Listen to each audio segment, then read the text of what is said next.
Assalamualaikum warahmatullahi wabarakatuh. A'udzu billahi minasyaitonir rajim. Bismillahirrahmanirrahim. Alhamdulillahirabbil alamin wa bihi nasta'in ala umuri dunya waddin.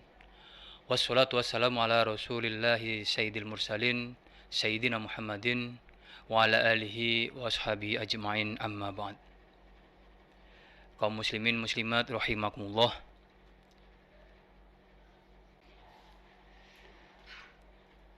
Di bulan Ramadan ini beberapa pertanyaan dari handai tolan, dari para kerabat, teman-teman banyak kami terima. Salah satunya adalah apakah ada orang-orang yang diperkenankan untuk tidak melaksanakan puasa? Sebelum kita ke sana, Allah berfirman, ya ayyuhalladzina amanu kutiba alaikumussyiyam kama kutiba alal ladzina min qablikum la'allakum tattaqun. Ayyaman ma'dudat faman kana minkum maridan aw ala safarin fa'idhatun min ayyamin ukhar. Tekanan dari ayat ini kami menekankan dari ayat ayyaman ma'dudat faman kana minkum maridan aw ala safarin. Ternyata Al-Quran sendiri sudah menentukan siapa-siapa yang diperkenankan untuk tidak melakukan atau tidak melaksanakan puasa, yakni faman kana minkum maridun aw ala safarin, orang-orang yang sakit dan juga orang-orang dalam perjalanan. Dan sebagaimana yang kami kutip dari kitab Kasyifatus Sajah, karangan dari ulama besar ternama Indonesia, yakni Syekh Muhammad An-Nawawi Al-Bantani. Beliau menyebutkan, merangkum 6 orang yang diperkenankan untuk tidak melaksanakan puasa. Yubahul fitru fi Ramadan li sittatin. Diperkenankan untuk fitr itu tidak melakukan puasa di bulan Ramadan bagi siapa? Bagi 6 orang. Lil musafir, bagi orang yang dalam perjalanan, wal marid, bagi orang yang sakit, was syekhil harami, dan orang yang sangat tua sekali, wal hamili, dan orang-orang yang hamil, wal adsani, dan orang-orang yang tercekik kehausan. Lalu yang terakhir adalah walil murdiati, dan bagi wanita-wanita yang menyusui. Nah, namun dalam hal ini pastinya kita juga akan menjelaskan tentang konsekuensi bagi orang-orang yang tidak melakukan puasa tersebut. Kalau boleh kita rangkum, ada 3 konsekuensi bagi orang-orang yang tidak melakukan puasa. Yang pertama adalah konsekuensinya adalah membayar hutang puasa. Jadi dengan apa? Ketika dia tidak berpuasa di bulan Ramadan tersebut, maka dia diwajibkan untuk menggantinya dengan puasa di bulan selain Ramadan. Ini bagi siapa saja? Yang pertama adalah bagi orang-orang yang haid dan nifas.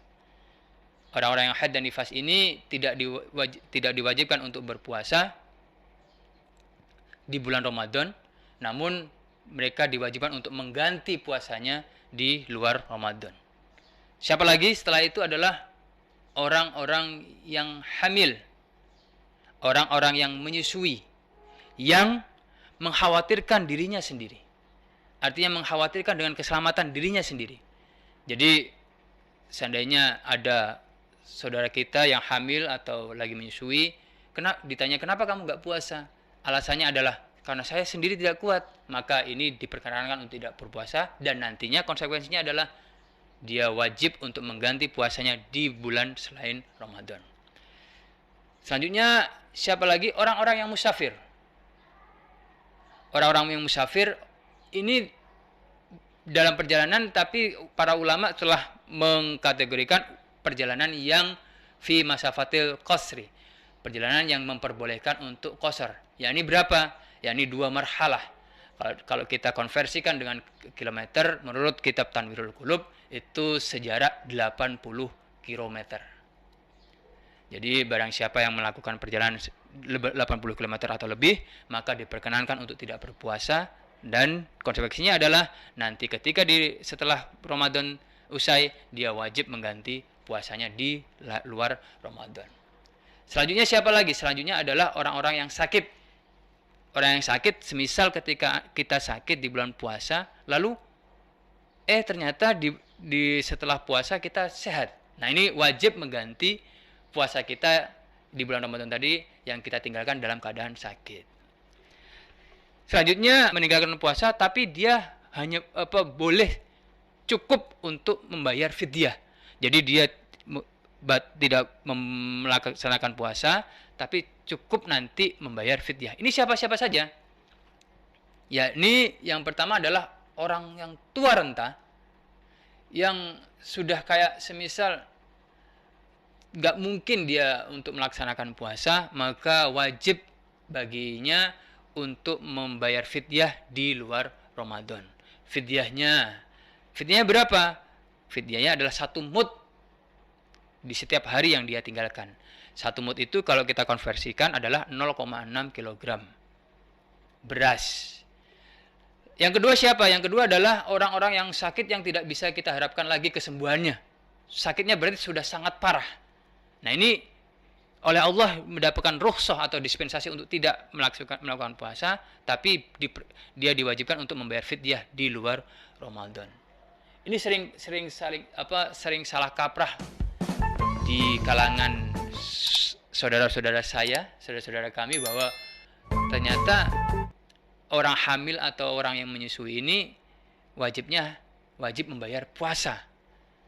Tidak cukup untuk membayar fidyah tok. Karena fidyah saja ini hanya cukup atau diperuntukkan untuk bagi orang yang sakit, yang tidak bisa diharapkan kesembuhannya, dan juga orang yang sangat tua renta. Hanya 2 orang ini saja yang boleh cukup untuk membayar fidyah saja. Dan konsekuensi yang ketiga adalah fidyah plus puasa. Jadi membayar puasanya sekaligus juga dia terkenai fidyah. Ini bagi siapa?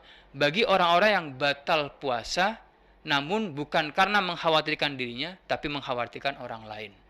Ini kita ambil contoh terpraktek pada kasus orang hamil atau wanita menyusui.